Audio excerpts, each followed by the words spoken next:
पंतप्रधान नरेंद्र मोदी यांच्या दम नाही, मीडियानं त्यांना मोठं केलंय असं वक्तव्य विरोधी पक्षनेते राहुल गांधी यांनी केलेलं आहे। दिल्लीमध्ये ओबीसींच्या भागीदारी न्याय महासंमेलनामध्ये त्यांनी हे वक्तव्य केल्यानं सर्वांच्याच भुवया उंचावल्या। यूपीए सरकार सत्तेत असताना जातनिहाय जनगणना न करणं ही मोठी चूक झाल्याची कबुली राहुल गांधी यांनी दिलेली आहे। दरम्यान राहुल गांधींच्या वक्तव्यावर चंद्रशेखर बावनकुळे यांनीही प्रतिक्रिया दिली आहे। नरेंद्र मोदी कोई बड़ी प्रॉब्लम नहीं,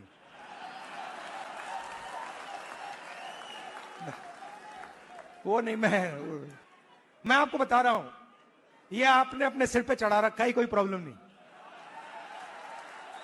ये जो मीडिया वाले हैं इन्होंने बना रखा है, इसका गुब्बारा बनाया, कोई प्रॉब्लम नहीं।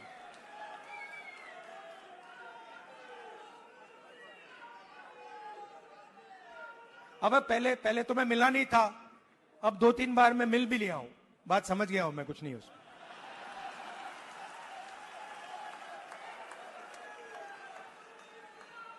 शो पूरा शो है, दम नहीं है, बता रहा हूं। आप लोग मिले नहीं हो, मैं मिला हूं, बैठा हूं कमरे में। मोदी जी तो मुमकिन है सर, तो ये जो मोदी जी का नाम लेकर वो अपना खुद का कद बनाना चाहते हैं, कौन पूछता है राहुल गांधी को?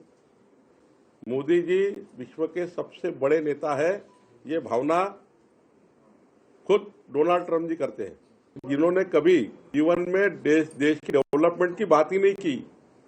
वो राहुल गांधी जात पात की राजनीति करके धर्म में वहां पर झगड़े लगाकर जिन्होंने राजनीतिक अपना फायदा किया, ऐसी कांग्रेस पार्टी और राहुल गांधी, मोदी जी के बारे में बोलने का इनको कोई अधिकार नहीं है। राहुल गांधीची अवकातच पंतप्रधानांवर बोलण्याची नाहीये।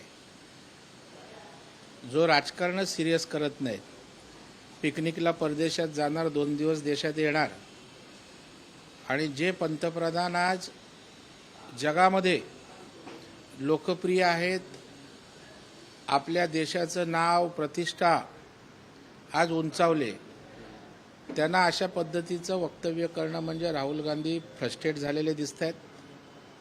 त्यांच्या डोक्यावर काहीतरी परिणाम दिसतोय आणि त्याच्यामुळेच अशा प्रकारचं वक्तव्य आलंय। सूर्यावर थुंकण्यासारखं आहे।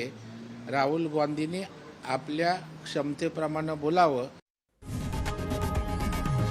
लोकशाही मराठी ऐका, पहा, जागरूक रहा।